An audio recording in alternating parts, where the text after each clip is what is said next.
Dernier moment pendant lequel mes coachés ont besoin de sécurité psychologique, c'est quand à la fin d'un accompagnement, ils et elles doivent rentrer chez eux avec de nouveaux comportements à intégrer à leurs habitudes.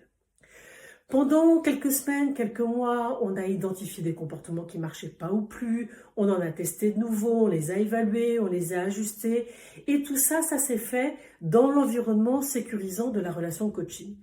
Maintenant que la relation coaching se termine, l'intégration de ces nouveaux comportements dans les habitudes peut être un petit peu anxiogène et c'est normal. Prescrire la rechute, en quoi ça consiste?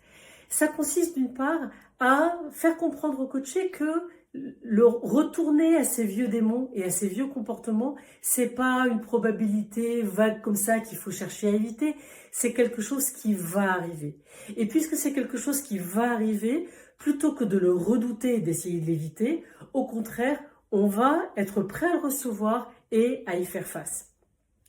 Ça, c'est une manière de se dire, c'est normal, c'est pas grave, et de préparer quelques éléments de réponse à cette rechute, entre guillemets, de manière à ce que, dès le lendemain, par exemple, la personne puisse reprendre ses bonnes habitudes.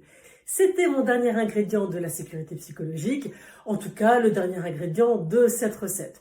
Cette recette, elle est très personnelle, vous aurez remarqué qu'elle est aussi assez exotique, qu'elle se nourrit de plein de sources d'inspiration différentes, même si vous aurez noté bien sûr qu'il y a une colonne vertébrale de Palo Alto assez visible.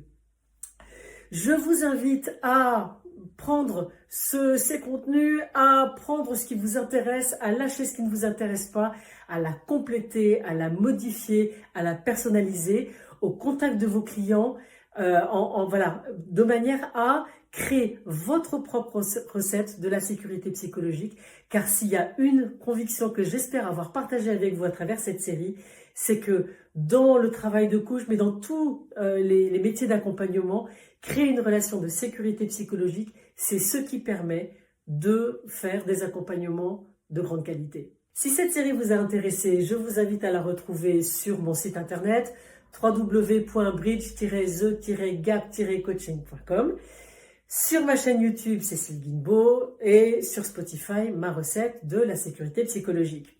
Je vous invite également à laisser des commentaires et des étoiles sur la plateforme de votre choix. Il n'y a pas de petits gestes de soutien car créer et produire ces contenus demande énormément de travail et tout encouragement est le bienvenu. Je vous dis à l'année prochaine avec une nouvelle série. Est-ce que ça sera à propos de chères erreurs ou est-ce que ce sera à propos du cadre? Je ne sais pas encore. Donnez-moi un petit peu de temps pour y réfléchir et on se retrouve très bientôt. D'ici là, portez-vous bien.